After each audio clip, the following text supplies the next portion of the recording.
Let him sleep. He isn't ripe yet. Do you have any idea how hard it is to get a good night's rest after hearing that in your room? I've never been one to freak out about superstitious or supernatural things. When I see a black cat crossing my path, I just figure he has someplace to be.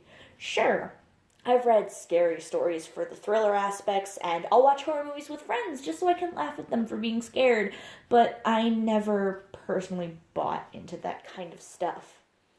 Shh, you'll wake the poor baby. After playing the tape for what felt like the 100th time, I was ready to expand my boundaries of reality just to find some explanation. Even deciding that it was a ghost or some nonsensical shit was better than having no explanation at all. Calling my friends or family, though, I would have been ruining decades of my carefully maintained the chill chick who doesn't let anything bother her. I was resolved to give it one more night, and with the video recorder, I was gonna see if I couldn't catch the trickster before asking for help and embarrassing myself. I tossed and turned for hours last night, and I got up about a dozen times to check my laptop to make sure the video was still recording, just to be safe. And I'd saved the video stream on a password-protected Google Drive folder, so it's stored on the cloud, so even if someone tampered with my computer in the night, I should still be able to see what's going on.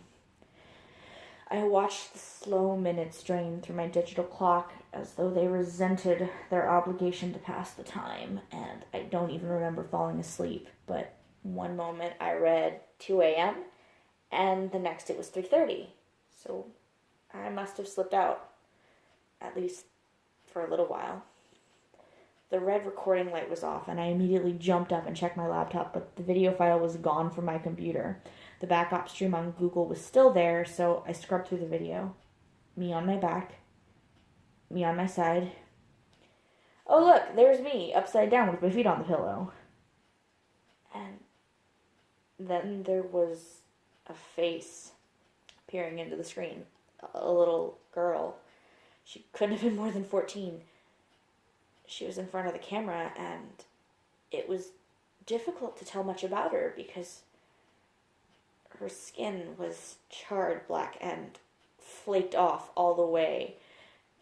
You could see her heat-splintered skull underneath, and her hair and nose, they were almost completely burned away, and all that was left were her eyes and mouth, and they were sticky pits of darkness.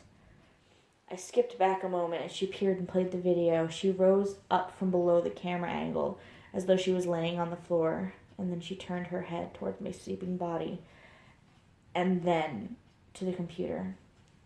"What's he looking for?" she asked. "He's looking for us," another voice said, somewhere behind the camera. "Shut it off. Can't we just let him see what's happening? He deserves to know. Jessica, we agreed about this. It's either you or him. Get rid of it now." And that was where my video stopped. The timestamp read 3:21 a.m. There were just a few minutes before I woke up, and I checked my window. Locked. The door locked from the inside. I even opened my closet and every cupboard in my small apartment kitchen, and there wasn't any sign. In about 5 minutes, I had returned to my computer to watch the video again for clues. I'd left the Google Drive folder open, though, and now the backup video was gone, too. They were still in my room somewhere. And unless I was going crazy and had woken up from a nightmare, but I don't think so. Even with the video gone, my floor was littered with these black, crumbled flakes of burnt skin. "It's either you or him." I didn't like the sound of that, and I couldn't stay in the apartment knowing they were here, but where was I going to go at 4 in the morning? I called the number for the sleep lab my doctor gave me, and there was staff still on duty, but they said that they were all booked up through the next week. I grabbed my jacket, my keys, and I headed out the door. As long as I stayed still, I was in too much danger of falling asleep again, and I didn't have a real plan, but I figured I would just walk around until the sun rose. I was more exhausted than I had ever felt, even after a restless night, and I couldn't quite accept that this was happening to me.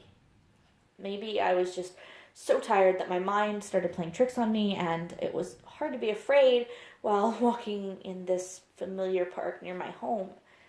Vivacious bursts of spring decorated the ground, and I gulped down a few deep breaths of fresh air. I could just call in sick today, get a good long sleep, maybe just all of this would go away. Hey, buddy. I nearly jumped out of my skin.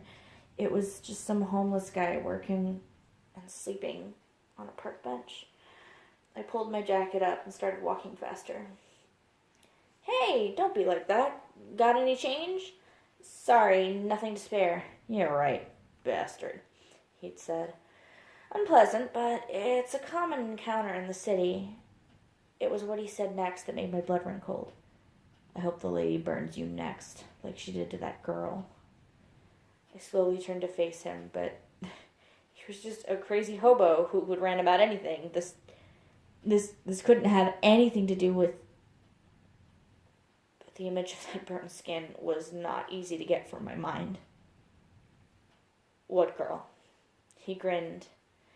He was glad to have my attention, and I could clearly count 5 of his yellow teeth peeking out through that tangled mass of facial hair.